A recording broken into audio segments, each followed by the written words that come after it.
Bigla lang sumagi sa isipan ng magbabarkada ang mag-outing sa pagsapit ng gabi sa isang tagong resort na medyo magubat. Yun kasi ang gusto ng magbabarkada, basta napapalibutan ng kalikasan ay mas pinipili nila.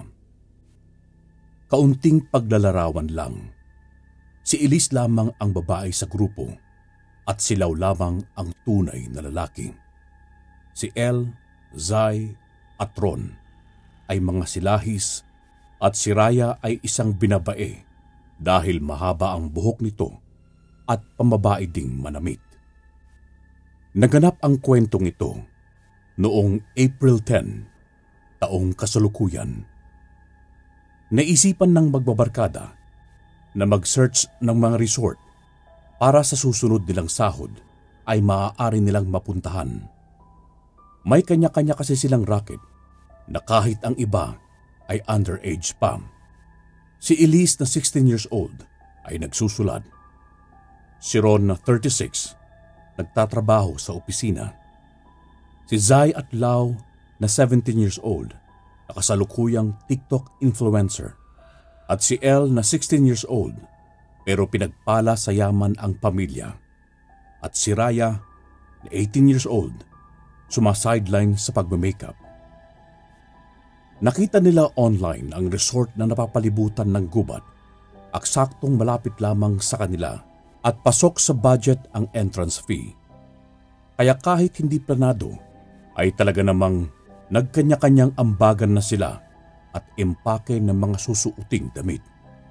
Dahil balak nilang makarating doon sa mismong araw na yon dahil nagalak sila.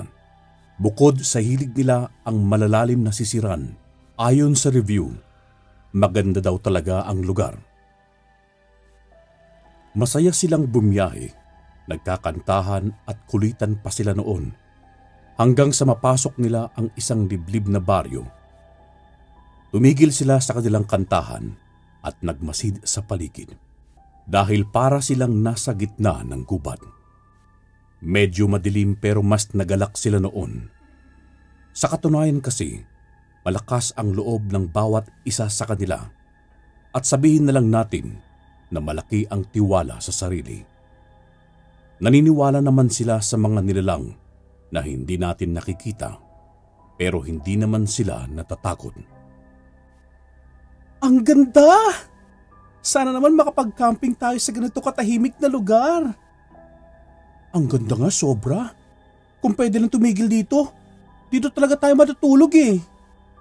Habang binabagtas nila ang daan, puro huni ng ibon at tunog lang ng makina ng sasakyan ang nagbibigay tunog sa paligid. Kung hindi siguro nagkaroon ng daanan ang lugar na yon, ay talagang katatakutan ng ibang tao sa pagkaliblib. Ilang sandali pa ay nakapasok na sila sa isang eskinita kung saan maraming bandila ang nakabitin. Naroon na sila sa resort. Pagkatapos magbayad, makapag-ayos ng gamit at makapasok, ay kaagad naman silang naligo. Sobrang sarap sa pakiramdam noong oras na yun dahil kakaunti lamang silang tao. Halos grupo na lang nila ang naroon dahil nag-aalisan din kaagad ang iba. Siguro halos kalahating oras silang naligo at pagkatapos umahon na para kumain at magkwentuhan. Dahil nga liblib ang lugar at madilim, hindi nila naiwasan ang mag-usap ng nakakatakot. Uy, alam nyo ba kung bakit palaging mahaba ang buhok ng aswang at ng mga multo? Oh, bakit daw? Siyempre pare, isipin mo pagkalbo sila, tapos mukhang ewan. Imbis na katakutan, baka pagtawanan lang sila. Pero talaga hindi na ginamit ang utak. Hay nako, siraulo ka talaga Kahit saan ka talaga dalhin, kalokohan ang laman ng kokote mo. Pero, paano nga kung may aswang dito? Kasi di ba, hindi naman malabong mangyari. Alam nyo, may kulang sa ganitong usapan. Siyempre alak na yan. Ang tanong, may tindahan ba rito? Sa tingin ko kailangan pa nating lumabas at maglakad ng 10 minuto para marating at tindahan eh. Hindi na nga nagpaawat ang bawat isa sa kanila. Nakapaa at tanging pera lamang ang dala. Lumabas sila ng resort. Wala silang tanglaw sa madilim na daanan. Panay sila aray kasi maraming bato sa daanan. Hindi naman kasi nila naisip magtsinelas dahil nasabik sila. Sobrang dilim noon kaya't hindi nila nagawang mag-usap dahil pinapakiramdaman nila ang kanilang dinadaanan. Wala pa sila sa kalahati nang makalanghap sila ng mabahong hangin. Bigla kasing humangin noon na may daladalang kakaibang amoy. At dahil karamihan mga isip bata pa, nagtawanan sila at nagsimulang magturuan kung kaninong amoy yun nanggaling. At hayun na nga, nagsimula na silang mag-ingay. Habang masayang nagtatawanan, nakarinig sila ng pagsipol na parang may tumatawag sa kanila. Doon sila parang tanga na tumakbo habang nagtatawanan. Abot na kasi ng liwanag ng kalsada noong mga oras na yon, kaya naman malakas na ang kanilang loob. Ang tumatakbo pa nga sa kanilang utak ay kapre ang nilalang na yon. Mabilis silang nakabili ng alak at pulutan habang nagkakantahan ng mga nauusong kanta pabalik ng resort. Wala namang nagparamdam sa kanila pabalik. Pag-upo sa cottage, agad nilang binuksan ang alak at sinimulan ang una, sinundan ng pangalawa hanggang sa umabot ng 5 bote ng alak. Hindi pa sila masasabing lasing noong mga oras na yon, pero may mga tama na silang nararamdaman. Kanya-kanya silang talon sa pool para mahimasmasan na medyo nakatulong naman. Muli silang umahon at naisipang libutin ang sobrang laking resort. Napakadilim sa ibang parte na abandonado. Kagaya ng ibang mga swimming pool na hindi na binuksan, mga upuan na ginapangan na ng mga damo, at ang mga estrukturang kumupas na ang pintura. Nasabik sila sa mga ganoong tanawin, kaya palakad-lakad lang sila hanggang sa narating nila ang pinakadulo ng resort. May isang maliit na pahingahan doon at may isang sapa na madumi. Biglang nagwika si Zai na kung tawagin ay dakilang maoy paglasing. Oy, may tao dun oh. Nakatingin sa akin. Umiilaw yung mata. Parang sira. Patawa-tawang reaksyon nito. Alam mo, Zai, balik na lang tayo sa cottage. Out of control ka na eh. Teka, sandali lang. Huwag kayong gagalaw. Lintik! May tao nga! Hindi nila nagawang tumakbo dahil sa gulat at takot. Nagkapit-kapit pa sila na parang sardinas na pinilit ipasok sa isang latang. Pinapanood nila ang lalaking hindi nila maaninag yung mukha kasi nagliliwanag ng kulay pula ang mga mata noon. Lumabas na ang buwan nung mga sandaling yun. Kaya nung lumalakad yung nilalang palabas sa silong ng puno, doon nila nakita ang mukha noong humpak sa sobrang pagkapayat at nakangisi sa kanila habang naglalaway. Nakasando yun tapos shorts na mahaba. May hawak-hawak din yung parang tela na may bahid ng mga dugo. At dahil nasa dulo sila at mahirap makahingi ng tulong, nagkapit-bisig na lamang sila sa pagtakbo. Ramdam nilang nasa likuran pa rin nila ang hindi matukoy na nilalang at rinig nila ang paghabol nito sa kanila. Mayroon yung pag-angil na ginagawa na parang desidido talaga silang kaining lahat.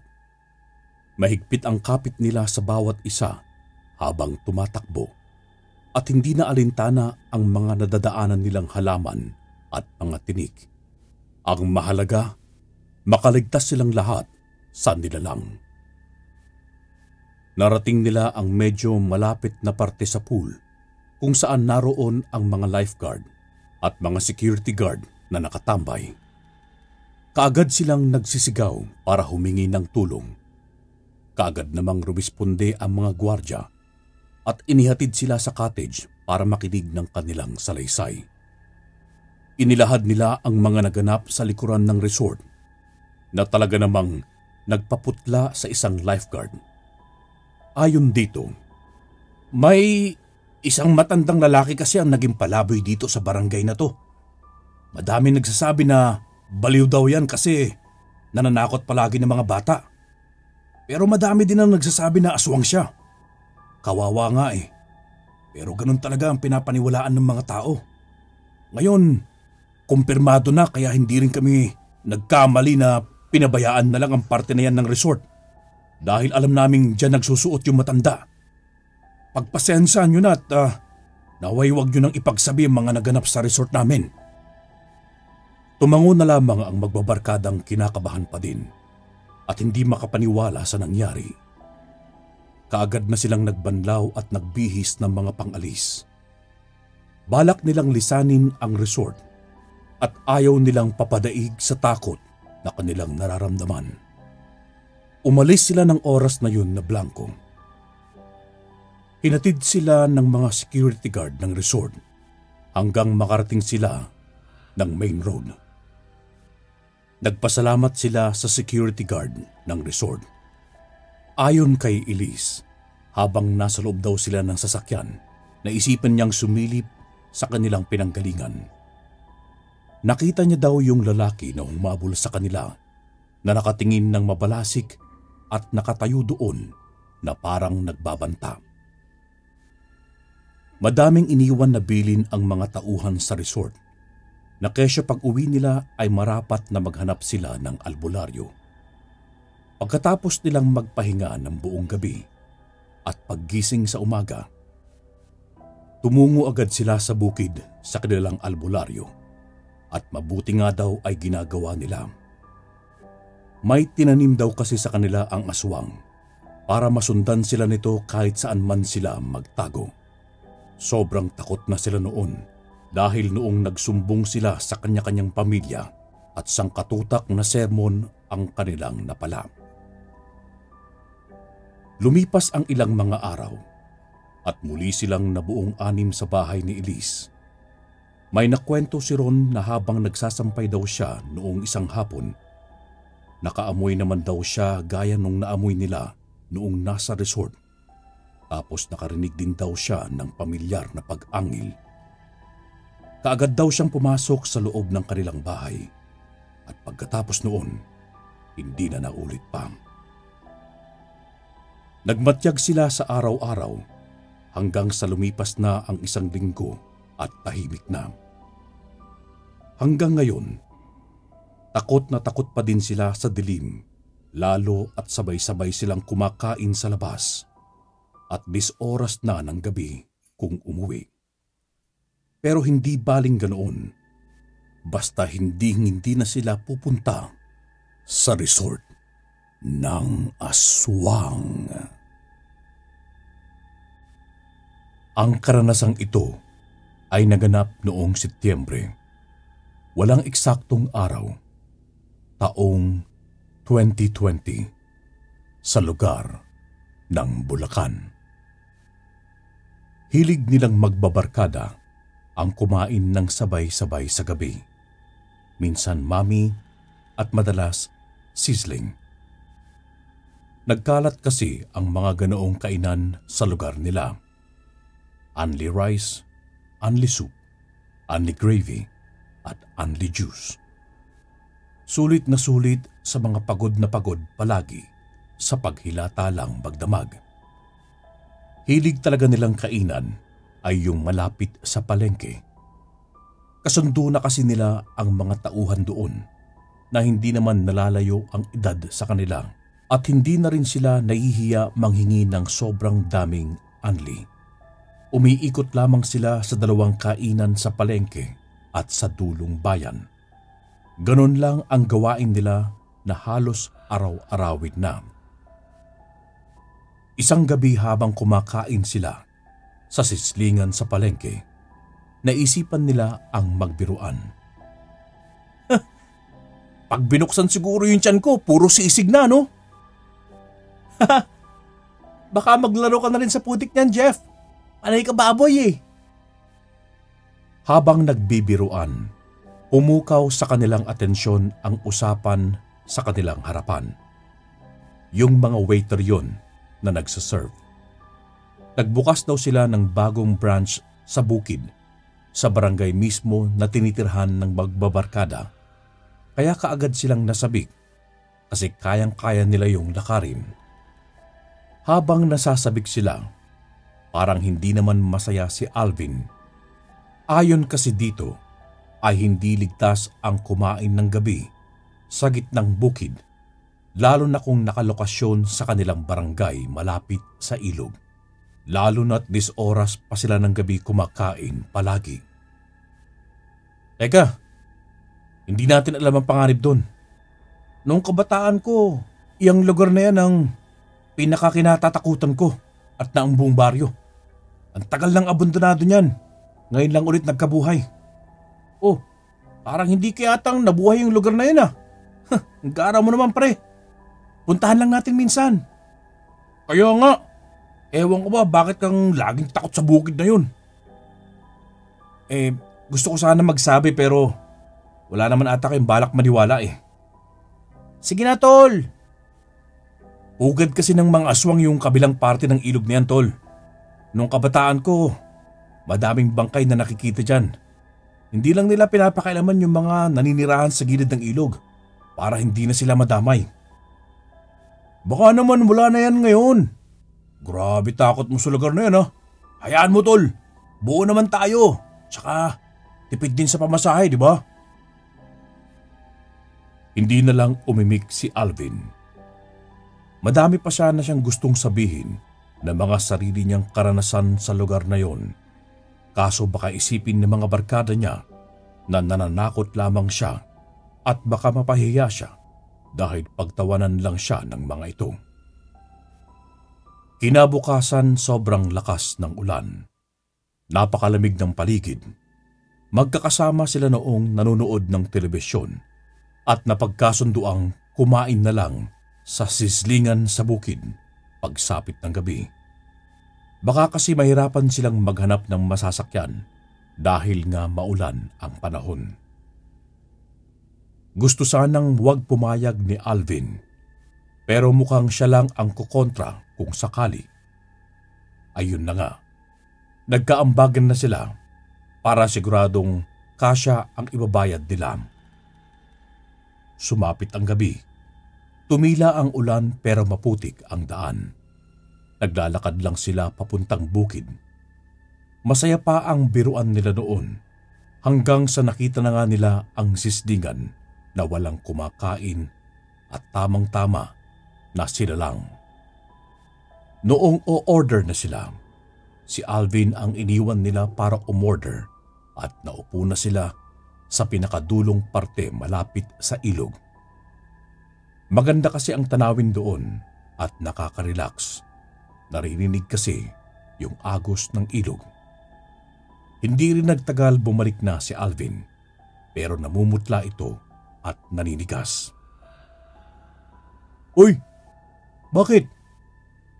Wala. Nga pala. Sabaw lang sa akin ha. Hindi ako kakain. Sa bahay na lang. Nakita kita kanina. Bakit parang hindi ka komportable sa matandang tindero? Kilala mo ba yon?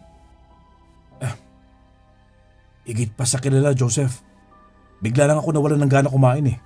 Sige, kayo nang bahala. Magpakabusog kayo. Ganoon nga ang nangyari. Kumakain sila habang si Alvin ay pahigop-higop lang ng sabaw at inom ng juice. Habang sarap na sarap sila sa pagkain, muli na namang bumuhos ang malakas na ulan. Biglaan lang yon at dahil matagal tumila, tumambay muna sila sa sislingan. Walang sasakyan, walang tao, sila lang at ang mga tindero. Hindi sila nagiging komportable sa paligid kasi nakatitig sa kanila yung mga tindero. Ay, bakit nakatingin sa atin ang mga yan? Ano yan? First time sila makakita ng tao? Baka naman first time makakita ng impakto.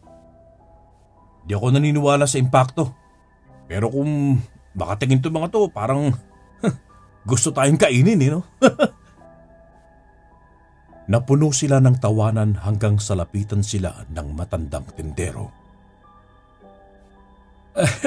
Mga iho, mukhang hindi titila ang ulan kung gusto nyo, dito na lang kayo magpalipas ng gabi.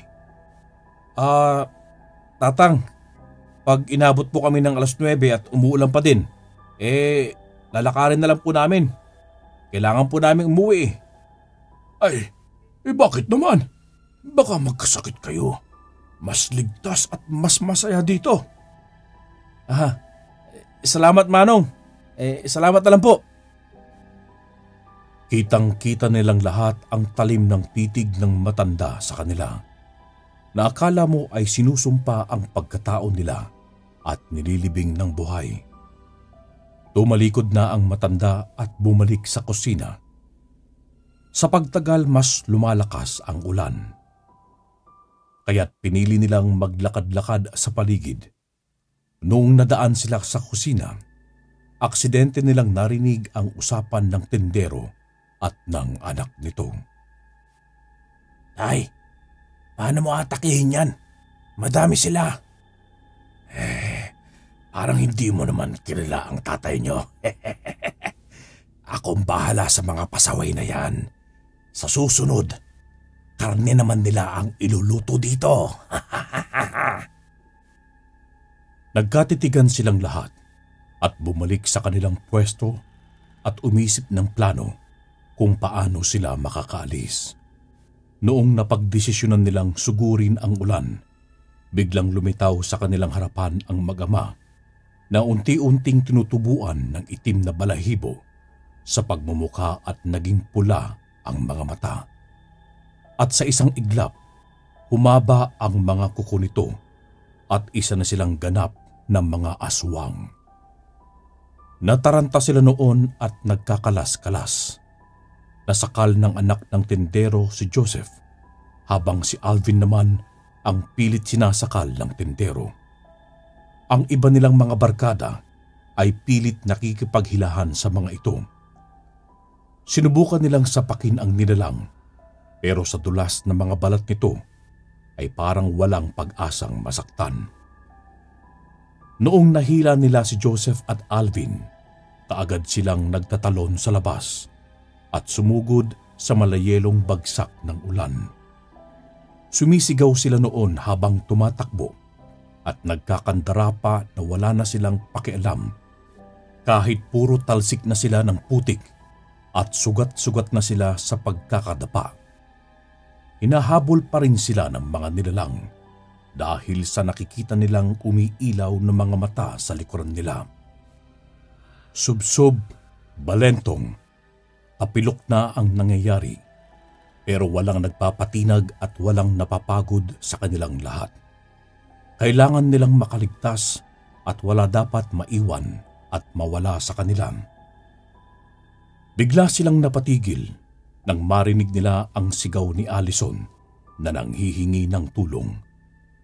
Kaagad silang bumalik ng walang pag-aalinlangan at bago pa man mabaon ng nilalang ang kuko nito sa tiyan ng kanilang barkada, ay natadyakan na nila ito.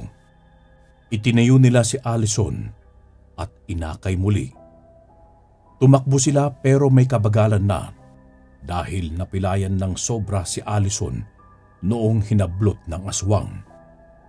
Hindi sila papayag na may maiiwan sa kanila, kaya takbo lang sila ng takbo.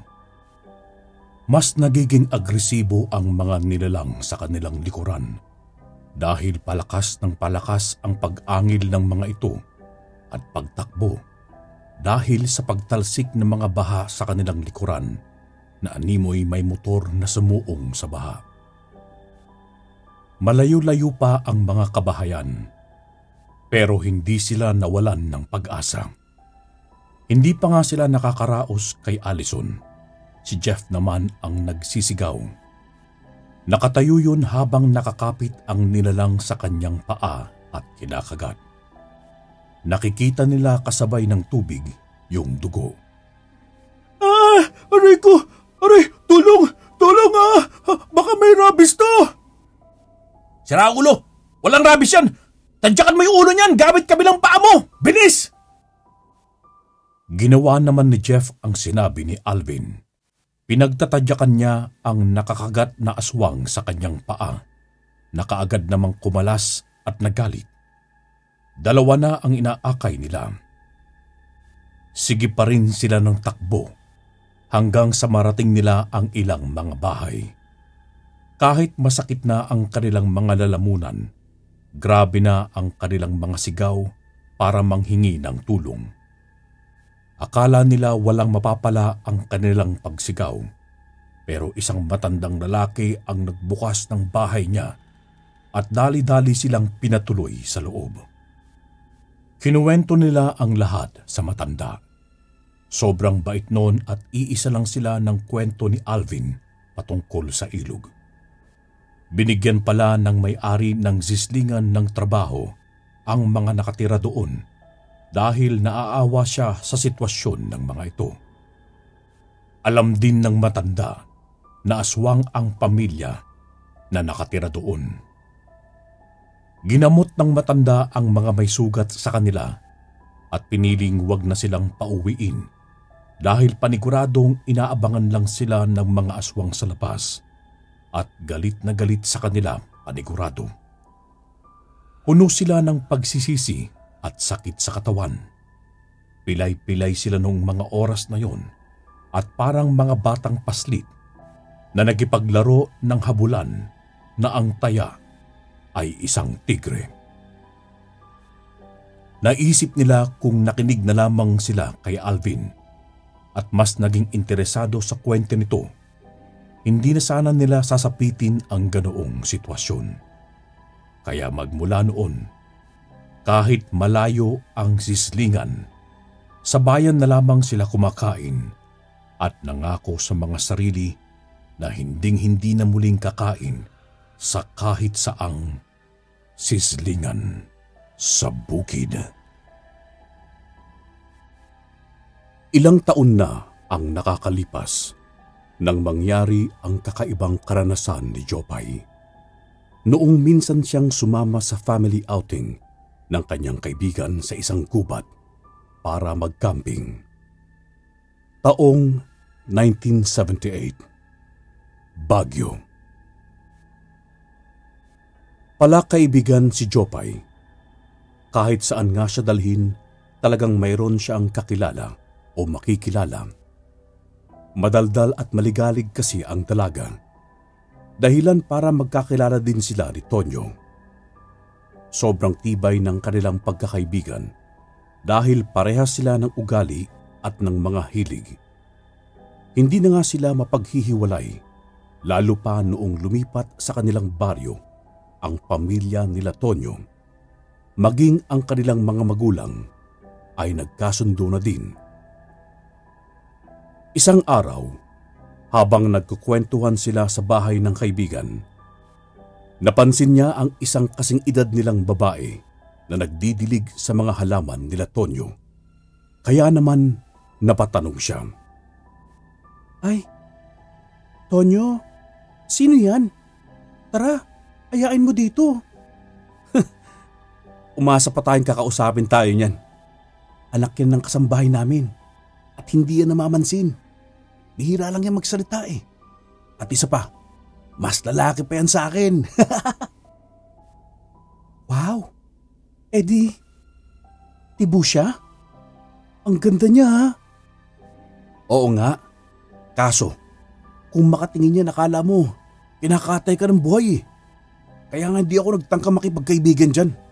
Huwag mo na ding subukan. Hindi ka magwawagi. Sayang naman.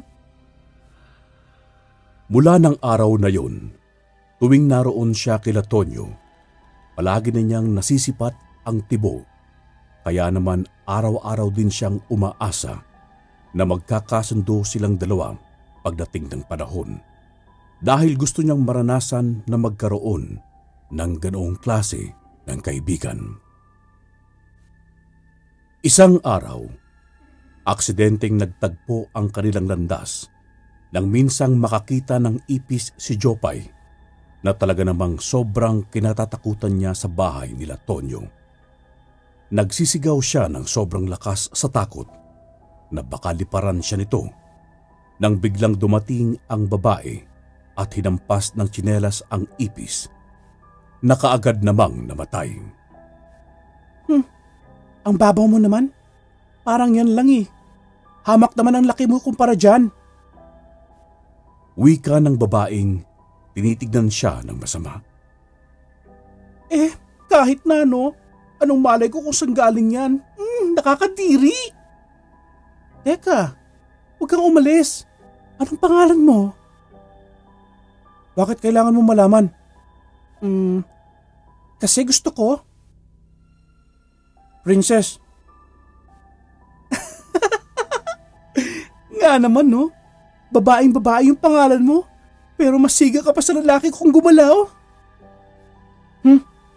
Kesa naman sa'yo, ang ganda mong babae, Jopay ang pangalan mo. Halatang hindi pinag-isipan. Hindi pa nakakasagot si Jopay nang bigla nang tumalikod si Princess noong nakita nitong papalapit na ang kanyang ina. Napansin din ni Jopay na parang may mali sa ina ni Princess.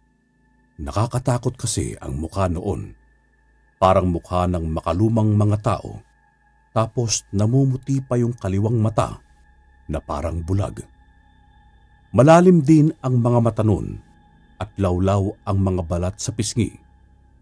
Napaka-weirdo ng itsura na animoy sinumpa ng kapangitan. Wala nang ginawa si Jopay noon kundi tumalikod na lang at tumungo kung nasaan ang kanyang kaibigan. Tonyo, halika nga. Bakit gano'n yung mukha ng nanay ni Princess? Princess? Yun ba yung pangalan ng anak ni Manang? Aba, paano kayo nag-usap? Basta, sagutin mo na lang. Bakit ganoon? Nako, ikaw talaga. Napaka mapanghusga mo. Pero huwag kang maingay ha. Pinag-iingat din ako nila Papa dyan eh. Sabi nila, may lahi daw silang aswang. Hala, naku. Bakit nyo pa din sila pinatuloy? Baka kainin nila kayo. Hindi naman siguro sila mananabla ng amo nila. Saka, hindi namin sila pinakitaan ng mali dito kahit isang beses. Walang dapat ipag-alala. At saka, wala pa naman patunay. Hinala pa lang kaya wag mong susungitan yan ha. Magmula ng araw na yon, madalas nang napapansin ni Jopay ang pasimpleng sulyap sa kanya ni Princess. Pero sa tuwing kinakawayan niya ito at nginingitian, wala itong ipinapakitang emosyon at umiiwas na lamang. Madami siyang katanungan patungkol sa dalaga. Pero alam niyang wala siya sa posisyon para sa mga ganoong bagay at sa mga imahinasyon na likha lamang ng kanyang kuryosidad. Kakaibang kilabot naman ang kanyang nararamdaman sa tuwing nagkukrus ang landas nila ng nanay nito. Hindi pa din niya kasi mawari kung bakit ganoon na lamang ang itsura noon na nagbibigay nginig sa kanyang kalamnan. Lalo kapag nagkakasalubong sila ng mga tingin na sobrang makahulugan para kay Jopay, na animoy kinakain siya ng buhay ng matanda. Muli silang nagkausap ni Princess noong naabutan niya itong nag-iisa sa bakuran nila Tonyo. Nakatulala lang ito, kaya sinamantala na ni Jopay ang pagkakataon. Princess, ba't nag-iisa ka? Mag-isa naman ako palagi eh. Ano bang kailangan mo? Wala. Tsaka, bakit ka naman galit agad? Doon ka na nga. Hindi ako komportabling kasama ka. Tsaka, hindi nga ako masaya na isasama niyo pa ako sa pagpunta niyo sa gubat eh. Ha? Pinagsasabi mo? Hindi sinabi ni Tonyo sa'yo. Kasama ka daw, sabi ng mga magulang niya. Kahit ako. Kaarawan daw ng tatay niya sa susunod na linggo. Gusto nilang sa gubat magdiwang at magcamping. Hindi ba nila naisip na delikado doon? Oo nga pala. Baka sasabihin pa lang ni Tonyo sa akin. Ayaw mo nun? Masaya yun. Panigurado namang madami tayong makakasama na mas nakakatanda. Kaya huwag kang mag-alala. Ang iniisip kong panganib ay ang pagsapit ng dilim sa gubat. Bakit? May aswang ba doon? Ay, biro lang ha. Kahit hindi ka magbiro, hindi natin alam. Sige na, bawal ako makipag-usap kahit kanino. Baka makita ko ni Inang. Bigla na lamang tumayo si Princess at tumalikod sa kanya. Kinabahan si Jopay dahil baka naapektuhan ang dalaga sa sinabi niya patungkol sa mga aswang. Pero sa nakikita niya ay parang hindi naman. Hinanap na niya si Tonyo para harapin at sabihing sasama siya sa selebrasyon ng kaarawan ng kanyang ama. Uy, sa kaarawan ni Papa, dapat nandun ka. Kasama si Princess. Oo naman, masaya yun. Hindi na ako makakapaghintay. Maraming araw ang lumipas at patuloy pa din sa pag-iwas ni Princess sa kanila. Panay din naman ang iwas ni Jopay sa nanay nito dahil takot na takot talaga siya. Sumapit ang araw ng kaarawan ng tatay ni Tonyo. Bandang hapon dumating si Jopay sa bahay nito dahil yun ang itinakdang oras ng pag-alis. Naabutan niyang naghahanda ng mga sasakyan ang pamilya nila. Pumasok muna siya sa loob para tumulong na buhatin ang mga gamit sa sasakyan. Napadaan siya sa kusina at kaagad na napatago nang makitang nag-uusap si Princess at ang kanyang ina. Hawak-hawak ng ina nito ang noo ng dalaga habang mayroong ibinubulong at pagkatapos nun, iniabot sa kanya ang isang kwintas na mayroong palamuting itim na bato at kaagad namang isinuot ni Princess. Kaagad umalis sa kanyang pwesto si Jopay sa kadahilan ng takot siyang mahuli na nakita ang kaganapan ng mag-ina. Bandang 5:00, bumiyahe na sila. Hindi sila pupunta sa gubat na mayroong nagmamay-ari at nagpapabayad. Nais nilang pumunta sa paboritong gubat ng kanyang ama na malayo sa mga kabahayan. 30 minuto ang biyahe at narating na nila ang lugar. Katakot-takot na dilim at nagtatayugang mga puno ang kanilang naabutan. Mayroon naman silang dalang mga hasag, kaya't mas napadali ang pagtatayo nila ng tent. Napansin ni Jopay si Princess na may sariling mundo. Ayaw niya namang lapitan ito dahil natatakot siya sa kanyang nasaksihan. Jopay, mag-isa lang yata sa tent niya si Princess eh. Ayain mo mamaya yon kapag natapos na yung iniihaw nila Papa. Sana pansinin no. Magkatabi lang ang natayong tent ni Jopay at Princess. Kaya habang naghihintay ng pagkain, natatanaw ito ni Jopay. Nakita niya itong tumayo at naglakad papasok sa gubat habang nagpapalinga-linga siya. Doon siya nahiwagaan, kaya't sinundan niya ito ng palihim.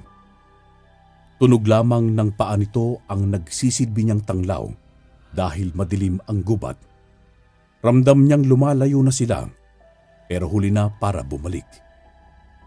Narinig niyang tumigil na si Princess.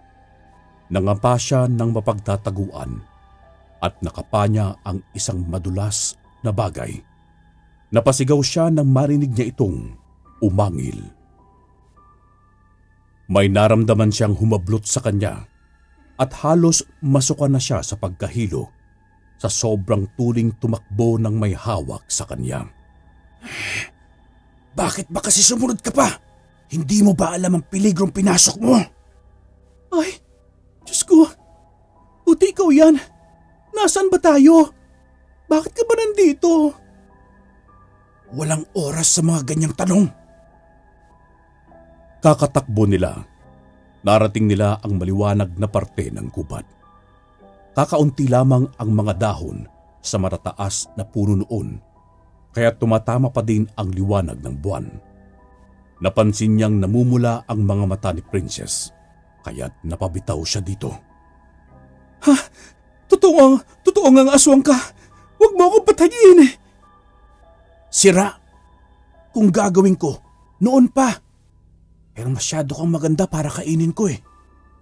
Huwag mo muna ako artihan dahil may mga humahabol sa atin. Hindi ko sila kalahi. Pero aswang din. Ikaw kasi sumunod ka pa eh.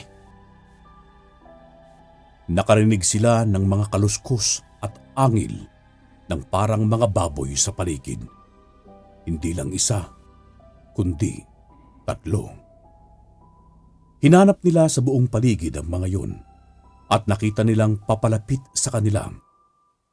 Kagaya ni Princess, namumula din ang mga mata noon.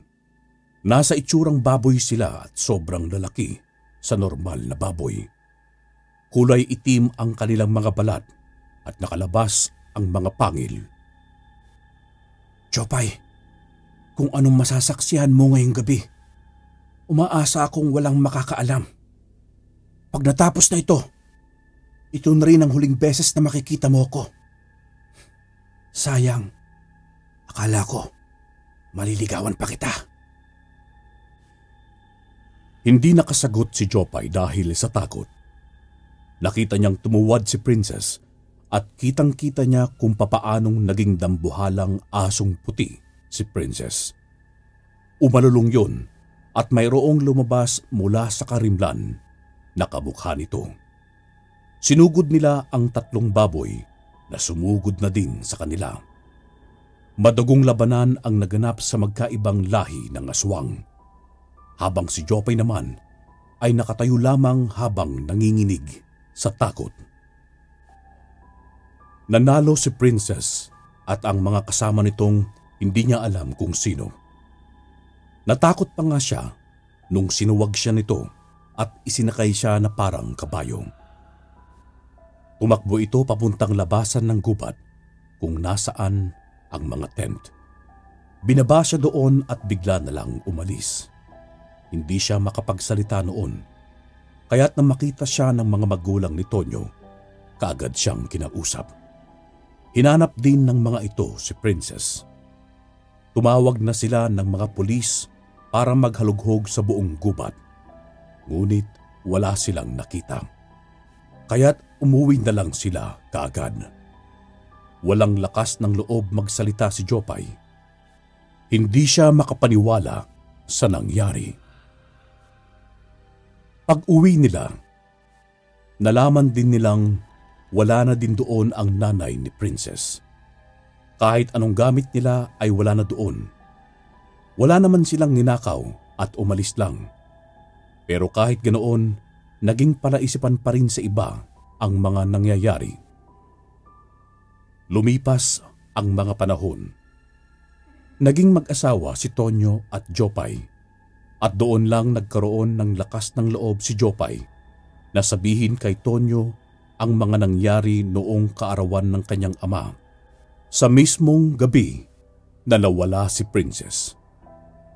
Maging ito ay hindi makapaniwala at nabahala. Napaisip tuloy sila kung nasaan na si Princess. Pero sa kaloob-looban, lubos pa rin nagpapasalamat si Jopay na kahit buhay na ang nakataya, pinili pa din siyang iligtas ng tibong aswang.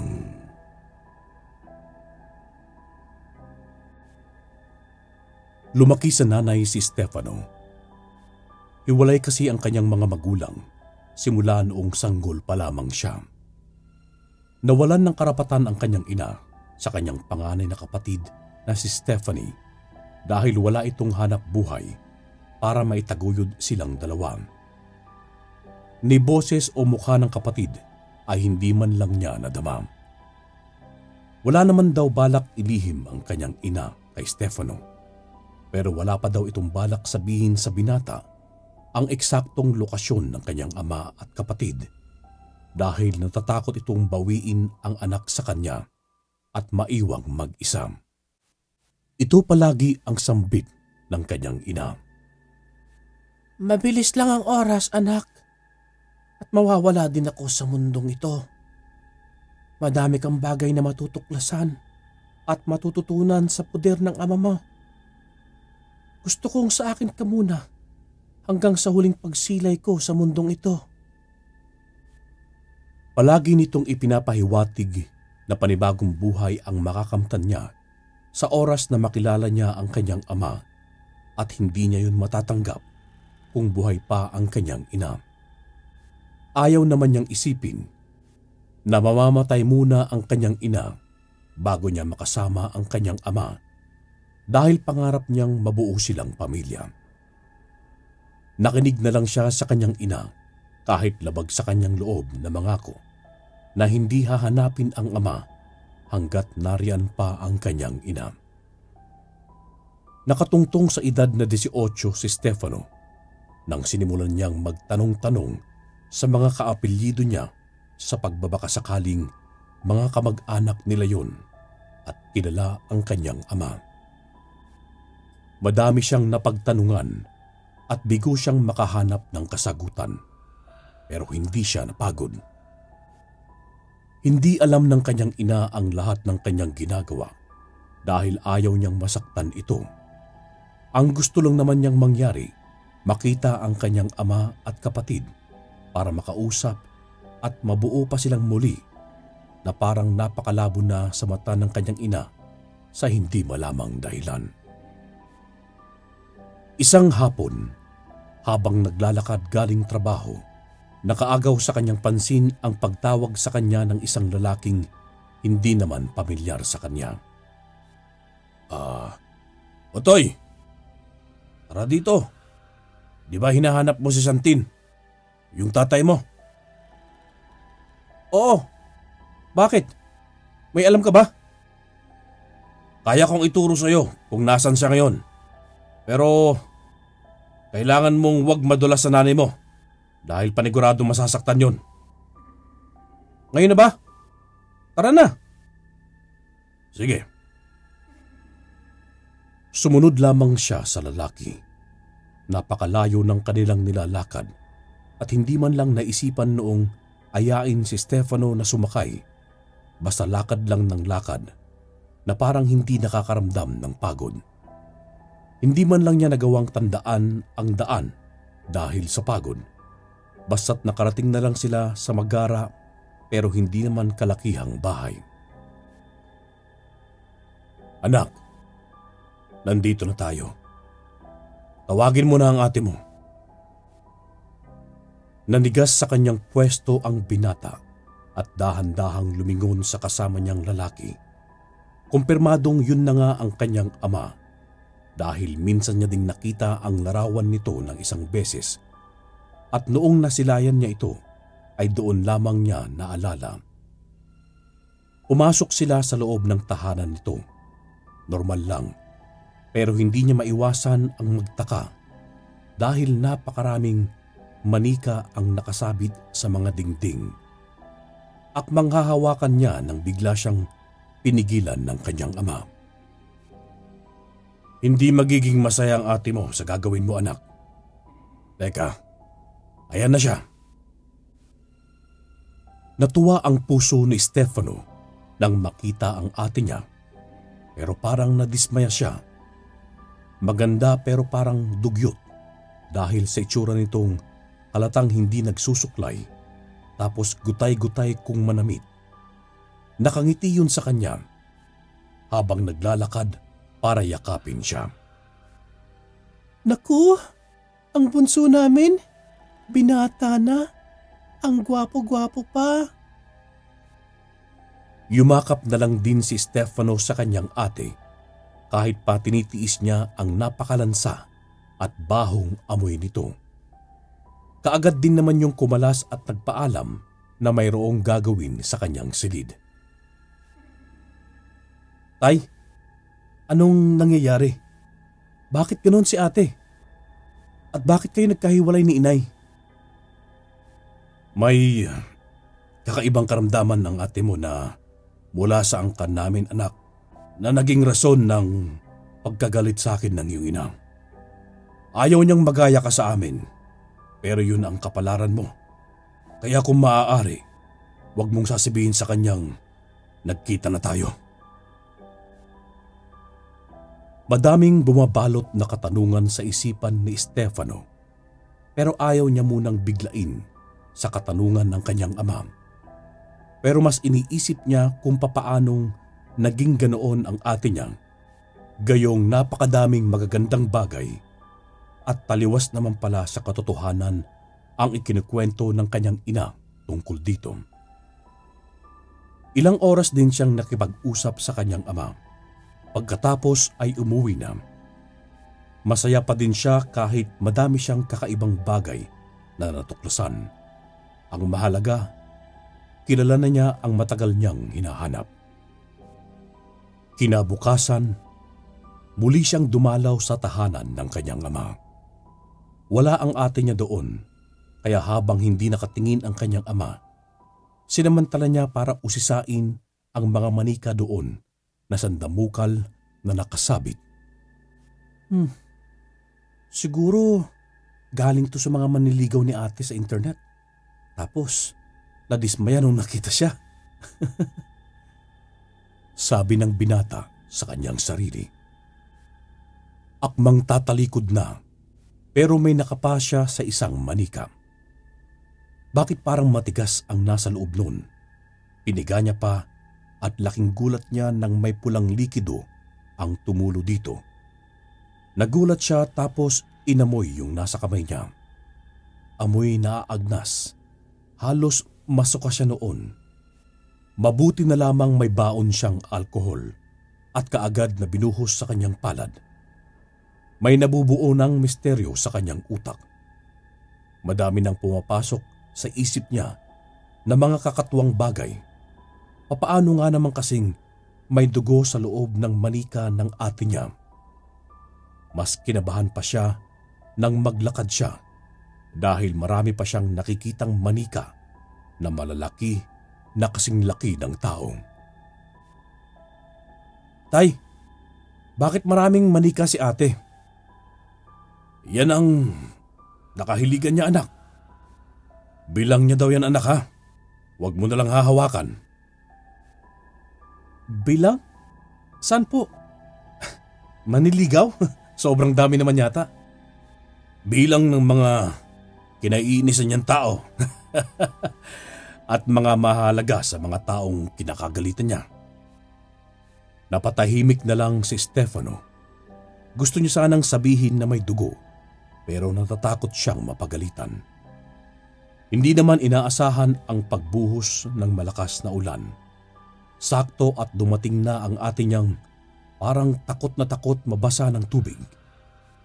Dumiretso yun sa kanilang ama at parang batang paslit na nagsasabing, Tay, nabili mo na ba ako ng bagong mga manika?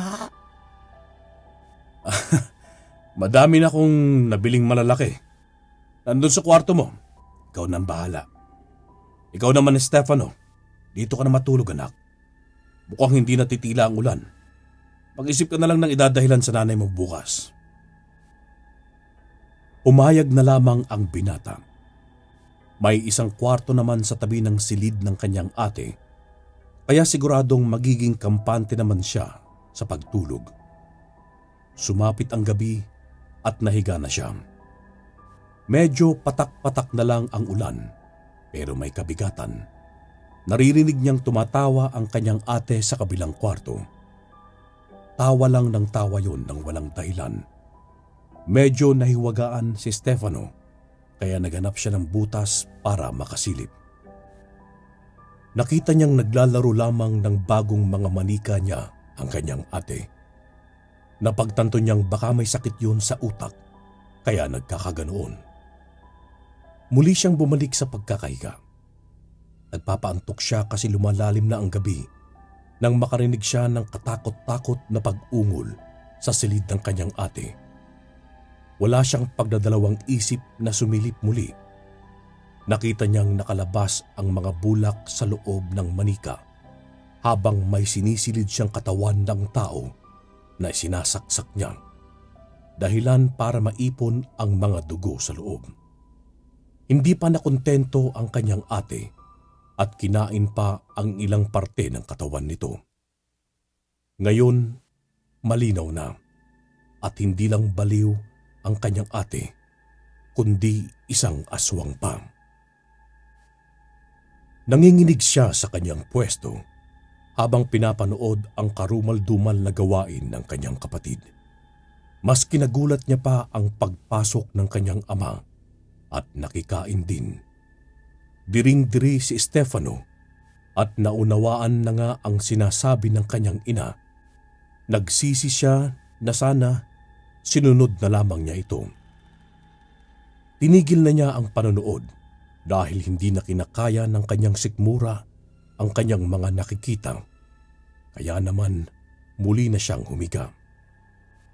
Hindi niya magawa ang matulog dahil sa pagrinig niya sa bawat agresibong pagnguya at pagkagat ng kanyang kapatid at ama sa kung sinong tao mang kanilang binibiktima. Ayaw niyang maging kagaya ng mga ito, kaya nangako siya sa kanyang sarili na yon ang huling beses na makikipagkita siya sa dalawa. Kinabukasan, hindi na niya kinibo ang kanyang ama at noong akmang aalis na, bigla siya nitong hinabol. "Anak, nakita mo ba?" "Aalis na po ako. Hinahanap na po ako ng inay ko." "Anak, magpapaliwanag kami." "Tama nga si nanay. Maaaring hindi ko kayo matanggap. Grabe ang ginagawa ninyo. Mga wala kayong kaluluwa. Hindi na kayo naawa sa mga binibiktima nyo." "Anak, sana maintindihan mo. Hindi kami mabubuhay kung hindi namin ito gagawin. Magiging ganito ka din sa oras na mawala sa mundo ang nanay mo dahil yun ang pangako niya. Kung yan lang din po ang kondisyon, mabuti pang susunod na lamang ako sa kanya sa hukay." Umalis na galit si Stefano. Binagtas niya ang daanan pauwi at nagtapat sa kanyang ina na may halong pagsisisi.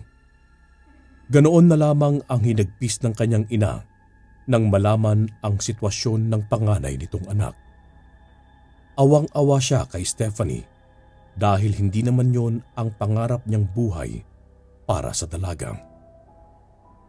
Sumumpa si Stefano sa kanyang ina na patuloy siyang makikinig sa mga payo nito at kahit sa kamatayan nito ay hinding-hindi siya aanid sa kanyang ama na maraming tinatagong bangkay sa pamamahay nito sa pamamagitan ng manika ni ate.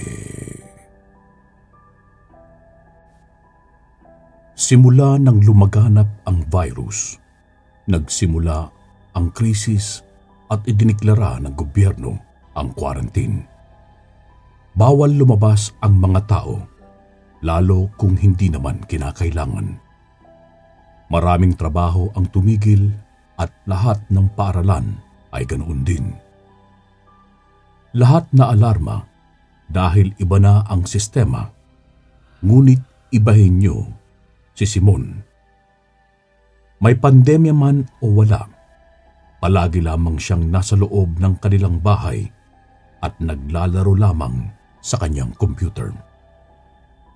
Ang nabago lang siguro sa kanya ay hindi na siya gigising ng maaga at hindi na daw siya mag-aaksaya ng 8 oras sa paaralan at makinig sa hindi naman daw maintindihan na pagtuturo. Ang isip-isip nga ng mga magulang nito ay sadyang hindi lang talaga siya umiintindi, kaya hindi niya maintindihan. Lagi kasing lumilipad ang utak nito at nakatuon lamang sa mga online games na pinagkakaabalahan niya. Mayroong nakakatandang kapatid si Simon na si Sam. Parehas silang lalaki, kaya naman iisa din sila ng pinagkakaabalahan. Pero ang ipinagkaiba lang, may pakialam sa pag-aaral si Sam. Madalas silang magkasundo sa paglalaro. Minsan kakampi, minsan kalaban. Hindi nga sila maistorbo kapag nasa ganoong gawain. Nanlalamig na lang ang kanilang mga pagkain, dahilan para sisihin ng kanilang mga magulang ang kanilang mga sarili dahil sa hindi pagbigay ng tamang atensyon sa mga anak, dahilan para malulong sa nasabing laro. Kuya, tingnan mo tong nakakalaro kong babae oh. Hindi ko pa nakikita yung mukha niya. Boses pa lang naririnig ko. Ang galing niya, grabe. Matagal na kami magkasama sa mga laro eh. Ba, oo nga no. Ang taas ng level niya. Ayain mo siya minsan pag maglalaro tayo. Para may matutunan din tayong mga moves niya. Pakiramdam ko, papayag naman yan si Isabel. Madalas siyang naglalaro kagaya natin. Ay, nako. Sayang. Mas maganda sanang maglaro ng magkakasama, no?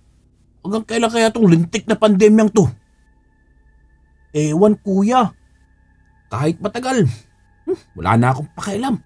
Mas magiging maluwag oras ko sa paglalaro kapag may pandemya eh. Ganun. Gusto mo talagang napag-iiwanan sa pag-aaral? Diyan ka na nga. Magbabasa na muna ako. Marami silang napag-usapan patungkol sa babaeng nakakalaro ni Simon. Hindi daw ito nagpapakita ng mukha.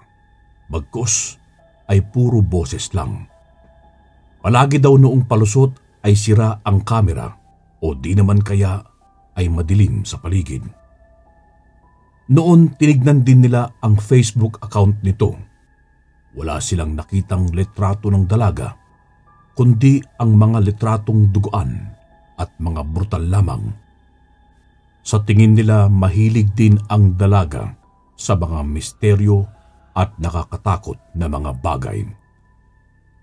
Madalas din daw magkwento ang dalaga patungkol sa mga nasaksihan daw nitong brutal na patayan dahil nakatira daw siya sa lugar na hindi uso ang salitang awa.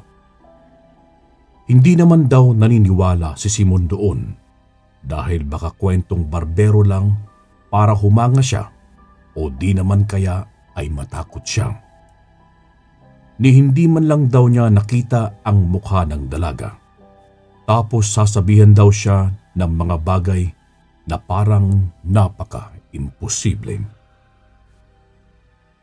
Isang hapon, habang kalaro ni Simon si Isabel, nagkaroon sila ng pagkakataong mag-usap ulit dahil marami na namang kwento ang dalaga.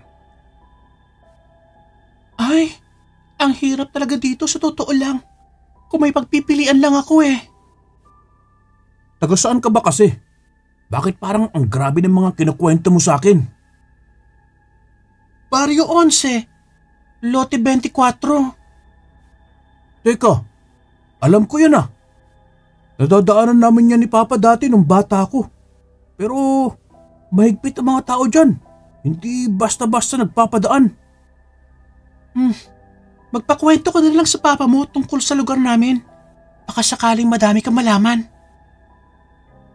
Ang gusto ko munang malaman kung ano itsura mo. Bakit ba kasi wala kang litrato? Nakakapaglaro ka na naman. Kahit sino, hindi ako gugustuhin na makita. Kaya tinatago ko na lang ang aking wangis at nililibang ang aking sarili sa paglalaro dito. O siya, sabi mo hindi kita pipilitin dyan. Naglaro sila magdamag. Madaming beses silang nanalo, kaya naman tuwang-tuwa sila. Bago pa sila magpaalam sa isa't isa, nag-iwan ng bilin si Isabel. Sana, pag nakita mo ko, gusto mo pa din akong kalaruin. Hindi na nakasagot si Simon kasi pinatay na noon ng mic. Natulog na lang siya pagkatapos noon dahil masyado ring nababad ang kanyang mata sa monitor. Kinabukasan paggising sa agahan, wala ang kanyang mama. Nagpanic buying daw noon sa mga grocery, kaya naman hindi yun nagpahuli. Kasama din noon si Kuya Sam, kaya naman pagkakataon na niya para magtanong sa kanyang ama patungkol sa baryo at sityo nila Isabel. Oh, anak, bakit mo naman natanong yan? Naisip ko lang po, may nalalaman po kasi ako sa baryo na yun na may naririnig ako. Eh di po ba kabisado mo ang buong bayan at ang istorya dito? Kaya po ako nagtanong sa inyo. Ganun ba, anak? Pero sige, hindi sa tinatakot kita pero ang baryo na yan ang iniilagan dito. Lalo ang Sitio Lote 21, 24 at 26. Andyan ang pugad na mga walang awang mga aswang na paniguradong naglilibot-libot sa gabi kung sino man ang matsambahan nila sa labas. Wala nang mga tao kaya naman mas madali nilang makukuha ang gusto nilang bibiktimahin. Tama ba? Aswang? May aswang sa bayan natin? Abay, ano sa tingin mo sa lugar natin? Syudad? Probinsya to, anak. Meron dito. Alam mo ba nung kabataan ko, mahilig kaming sumakay ng mga tiyuhin mo sa likod ng truck ng lolo mo.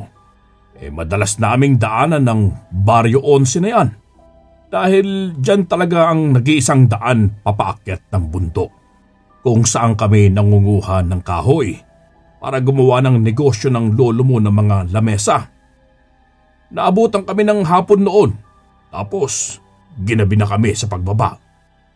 Nagalangan na kaming tumuloy pa dahil delikado ang baryo na dadaanan namin. Pero baka mas delikado dahil nasa loob kami ng bundok. Kaya tumuloy pa rin kami. Pinapasok na kami ng lolo mo sa loob. Kaya naman, sumunod kaming 4. 4 ang upuan ng truck. 2 sa unahan, 2 sa likod. At dahil mga paslid, nagkasya kaming 4 sa likuran. Nakatingin kami noon sa mga bintana at nakaantabay din sa bintana sa aming likuran. Upang tignan na rin kung may sasampabang nilalang sa mga kahoy na nakalapag sa truck. Kinakabahan kami noon. Ang tanging katabi ng lolo mo ay ang kanyang kapatid sa unahan na may hawak na itak at nagmamasid din. Gustuhin man naming ipabarurot ang sasakyan pero hindi pwede. Maaari kasing kumalas ang mga tali sa mga kahoy at baka mahulog. Nakadaan na kami sa ilang sityo hanggang sa makita na namin ang Sitio Lote 26. Ang daming tunog sa paligid na hindi maipaliwanag. Nagiging balisa kami lalo pa nang huminto sa gitna ng kalsada ang aking ama at nagsabing, "May kalabaw sa gitna. Namumula ang mata oh." Ay nako, grabe ang taranta naming lahat. Nagsiiyakan na rin kami ng mga tito mo hanggang sa bigla na lang nawala ang kalabaw. Akala namin, tapos na yun. Yun pala, binabagat kami. Bigla kasing sumigaw ang Tito Dante mo na may malaking ibon sa likod ng sasakyan na nakasilip sa salamin sa likuran namin. Nagiiyakan na kaming lahat habang ang lolo mo ay patuloy lang sa pagmamaneho. Ganoon din sa pagdarasal. Noong nakalagpas na kami sa sityo na yan, doon na kumalma ang paligid. Hanggang sa narating na namin ang Sitio Lote 24. Nabasag na naman ang kapayapaan ng paligid dahil sa mga taong natatanaw namin na may hawak-hawak na parte ng mga katawan na dumudugo pa. Maraming batang aswang doon. Mayroong gumagapang at pilit pinipigilan ng mga gulong. Mayroong nagpupumilit sumakay at mayroon namang nananakot talaga. Doon namin tinatagan ang aming loob at ipinagsawalang bahala ang lahat. Kahit pa sa kaloob-looban ay iniisip na namin kung may pagkakakilanlan pa ba ang aming mga bangkay kung sakaling matambangan kami. Hanggang nasa Baryo 21 na kami. Andoon ang mga babaeng aswang na nangaharang sa kalsada na mukhang mga impakta na hindi mo malaman. Para yung tangang inaangat ang kanilang mga kamay at sumusugod sa sasakyan. Si lolo mo naman, panay iwas. Alam niya kasing krimen ang mapatay ang mga yan dahil tao sila sa umaga at hindi papanigan ng batas ang dahilan na mga aswang sila. Puro babae ang aswang doon. Ay, sana naliwanagan ka kung bakit delikado ang baryong yan. Masyadong tulala si Simon para sumagot o bumuka man lang ang kanyang bibig sa pagsasalita. Napagkunek-konekta niya kasi sa kanyang isipan na nagsasabi ng totoo ang kanyang ama. Dahil sa mga kwentong brutal ni Isabel at base na rin sa sinasabi niyang walang awang mga tao. Hindi niya alam kung kakausapin niya pa rin ang dalaga pagkatapos noon. Pero ayaw naman niyang manghusga. Baka naman kasi hindi isa sa mga aswang si Isabel. Gayong natatakot siya. Hindi rin nagtagal, umuwi na ang kanyang mama at ang kuya Sam niya. Pagkatapos nilang mag-ayos ng mga pinamili, nagkayayaan silang maglaro. Uy, Simon! Sali mo na yung Isabel. Papaturo ko sa kanya. Ang taas ba naman ng level? Di yata siya naka-online ngayon eh. Tayo na lang, malakas din naman ako ah. Bakit parang namumutla ka? Ano bang kinatatakutan mo? Kinatatakutan? Wala ah. May iniisip lang. Hulaan ko. Tinakot ka na naman ni Papa ano? Ha? Paano mo nasabi? Noong bata pa ako. Wala ka pa nun. Pag naiwan kaming dalawa ni Papa sa bahay, madami siyang nakakatakot na kinukwento. Pero di ako naniniwala. Halatang nananakot lang eh. Bigla na namang nagulo ang isip ni Simon. Siyempre. Baka mamaya hindi rin totoo ang sinasabi ng kanyang ama. Dahil bukod sa wala silang lolo na naabutan, wala ding negosyo ng pagdalamesa na naiwan sa kanyang ama. Nakatapos ngayon ng pag-aaral. Bandang gabi, muling nag-online si Isabel. Maayos naman ang kanilang naging laro. Kaya oras na nagkwentuhan ang dalawa. Isabel, anong meron sa 21 at 26? Sa tingin ko, yan ang pinakadelikado dito. Bakit? Wala lang. Narinig ko lang. Nga pala, kailan mo ba balak ipakita yung wangis mo? Hindi pwede dito sa computer. Mas maganda kung sa personal. May pandemya kaya bawal lumabas. Walang pantay sa ating gabi. Sabihin mo lang ang eksaktong lugar nyo at ako na ang pupunta. Madaming pulis sa bawat kanto dahil sobrang higpit. Talaga? Mga sundalo nga mismo, hindi naman sila makatagal dito. Sige na nga. Barangay San Juan, Sitio Payapa. Asahan mo ko bukas ng hating gabi. Doon natapos ang kanilang pag-uusap. Nagdadalawang isip si Simon at tuliro. Hindi niya alam ang gagawin o sasabihin man lang dahil wala siyang kaide-ideya sa itsura ng kalaro niya. Ayaw niya yung kitain mag-isa, kaya naman kinumbinsi niya ang kanyang Kuya Sam na agad namang pinagbigyan ang kanyang kahilingan. Kinabukasan, nakita nila ang message ni Isabel. Nakakatok na lamang siya sa gate nila Simon sa hating gabi. Nagkatitigan naman ang magkapatid. 10 oras na ng gabi, matyagang nagkakape ang dalawa sa paghintay ng katok sa labas. Noong narinig na nila ang tahulan ng mga aso, kaagad na silang dahan-dahang gumagapang para hindi mapansin ng kanilang mga magulang na lalabas sila. Pagbukas nila ng gate, wala silang nakita. Hanggang sa nakaamoy sila ng mabaho at nakarinig sila ng tinig mula sa malalim na boses. "Simon, nandito na ako." Pagtingin nila sa kanilang gilid, nakakita sila ng malahalimaw na babae. Sobrang buhaghag ang buhok nun at sobrang itim din ng kanyang balat na kumikintab na animoy naligo sa langis. Nakangisi yun sa kanilang magkapatid habang tumutulo ang laway na tila dugo. "Kilala ko ang tatay mo, Simon. Sa daang taong kong nabubuhay, maraming beses ko na siyang nakikita sa aming baryo. Bata pa lamang, kasama ang lolo mong si Pilo at si Dante." Wala nang ano-ano'y sinarado nilang bigla ang gate at kumaripas papatakbo sa loob ng kanilang bahay. Kaagad silang nagkandado ng mga bintana at pintuan at hinawi pababa ang lahat ng nakataas na kurtina.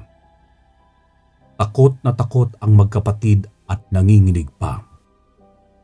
Hindi nila sinabi ang nangyari sa kanilang magulang at bigla na lamang silang nawalan ng ganang magbukas ng computer dahil sa trauma. Ayaw na nila magsumbong dahil ayaw nilang mapahamak o mabaligtad. Labis naman ang pagsisisi ni Simon na sana'y naniwala na lamang siya sa pakiramdam niya at sa kwento ng kanyang ama patungkol sa mga tao sa baryo at kababalaghan ng aswang sa online games.